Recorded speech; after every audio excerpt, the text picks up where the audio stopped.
I think principally you're talking about the judiciary. Members of the House Judiciary, they are the ones that really create the laws. And there's a number of lawyers in here that will have a much better answer than I would on specifics. But they are the ones that basically implement the laws, that write the laws, that work with the U.S. Sentencing Commission on sentencing reform. They don't work too much, but they are the ones that do that. So I'd say that's the principal group. Bernie, can I add just another thought? Commissioner Kerik's experience is in the federal system, and so the Congress has to make those changes, and it is the Judiciary Committees. In addition, the states have most of the prisoners in our country, and those judiciary committees need to be talked to as well as the governors, so we can play it on both. You can play it on both, but I'm going to tell you that, as I mentioned earlier, Texas is doing it. There are a number of states around the country that are working on criminal justice and prison reform at far greater lengths and far greater speed than anywhere else, most importantly the federal system. The federal sentencing guidelines are draconian. That has to be changed. But states, there are states, and listen, here's one of the things you have to realize, and this goes to your answer. You know why states are doing it? Why are states doing it? Because the feds aren't. Huh? Because the feds aren't. Well, the feds aren't, but tell me why the states are doing it. Money. Their budget. That's right. The states are doing it because they're running out of money. Federal government doesn't run out of money. It just doesn't run out of money. If they run out of money, they print new money. Or I don't know what they do. They don't run out of money. So the state government, if you're a governor, you're an executive, and you have a budget, and you hit that budget, you don't want to go over it, you've got to do something. You're going to reduce your prison population. You're going to look at sentence reductions. You're going to look at alternative sentencing. You're going to look at things that would make a substantial impact on changing your economic system. Problem. In the federal system, we don't look at it like that. Do you have a view of whether privatized services affect the cost benefit of the reforms that you're talking about? Listen,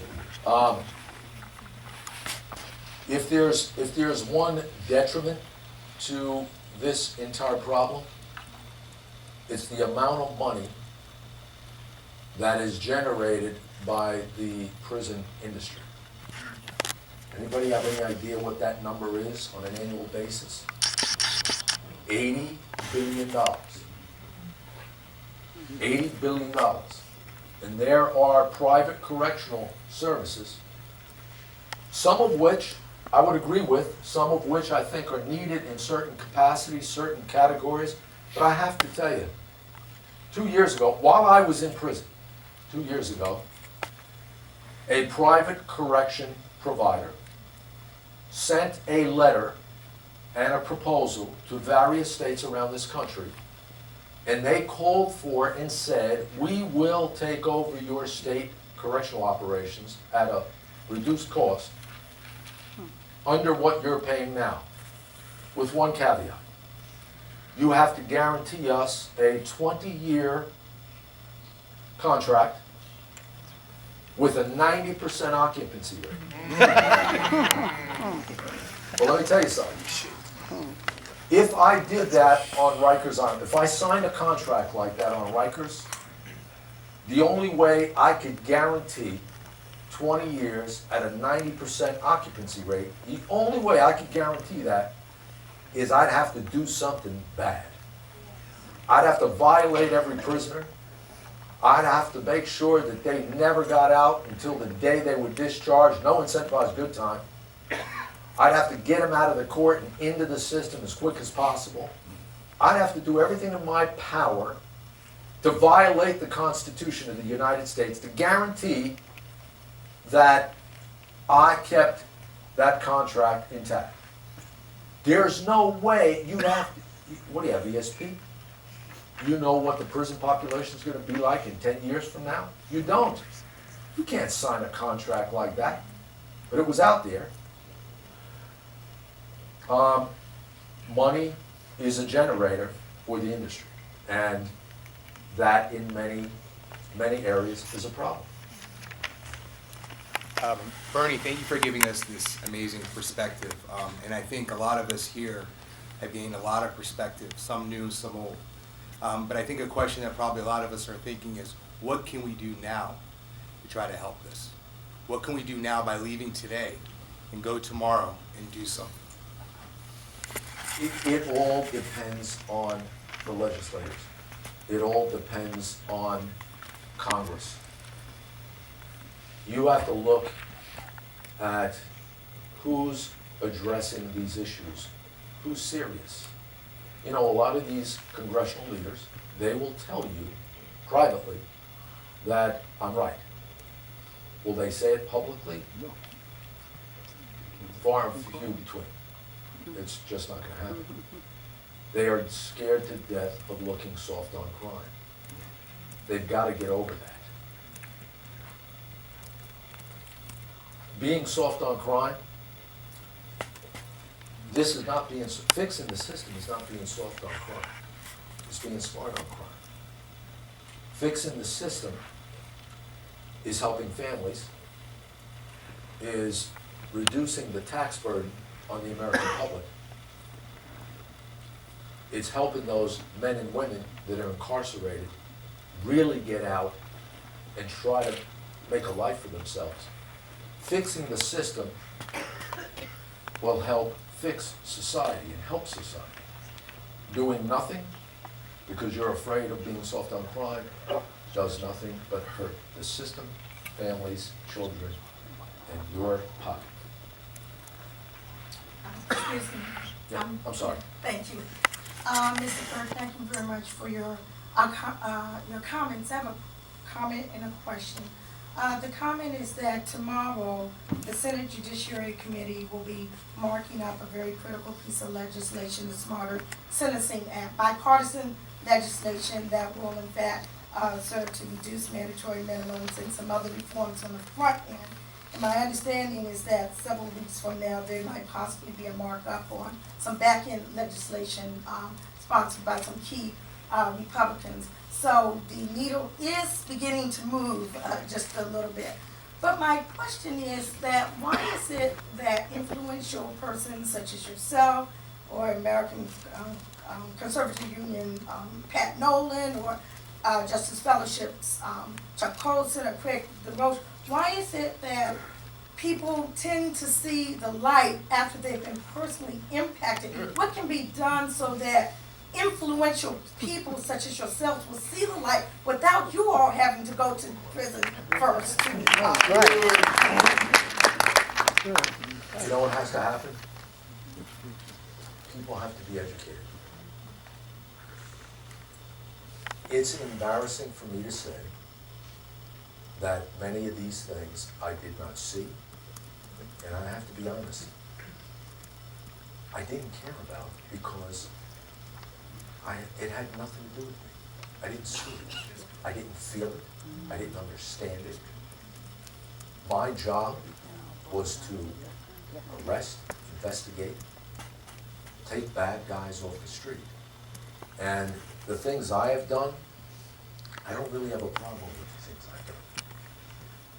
The people I took off the street were really bad guys. They're not guys that you would be wanting to hang out with anyway. They're really bad guys.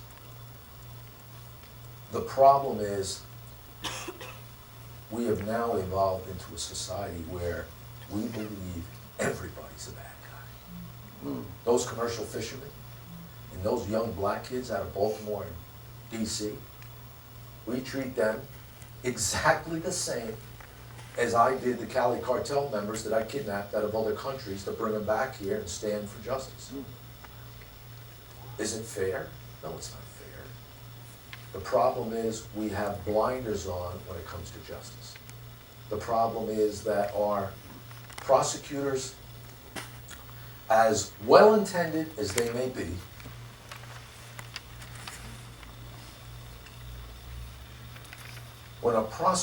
when a United States prosecutor's performance evaluation is based on his conviction rate, or the amount of time you are sentenced to prison, or the positive press he may get for his office, which comes at your demise, do you really think you're going to have impartial justice?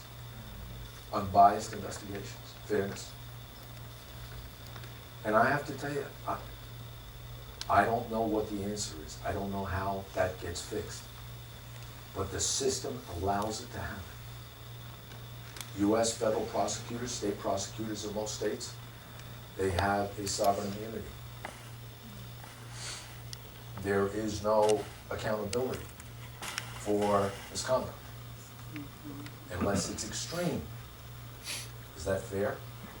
I can tell you that if a cop lies under oath, if a cop is involved in misconduct, there's about a 90% chance if he gets caught, he's going to be held accountable.